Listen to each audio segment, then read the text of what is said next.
आज रात एक मोबाइल फोन और कुरान के दरमियान अजीब गुफ्तगू हुई।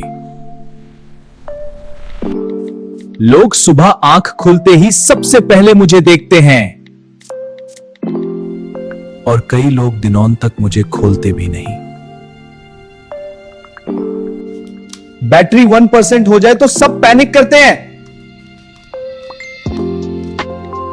मगर कहते हैं मेरे लिए वक्त नहीं मिलता।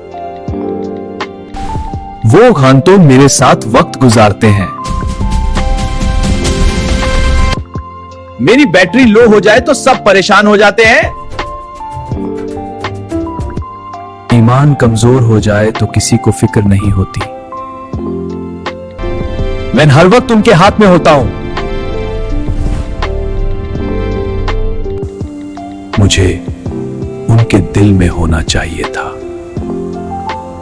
एक दिन वो हम दोनों को छोड़कर चले जाएंगे, मगर कब्र में सिर्फ मैं काम आऊंगा।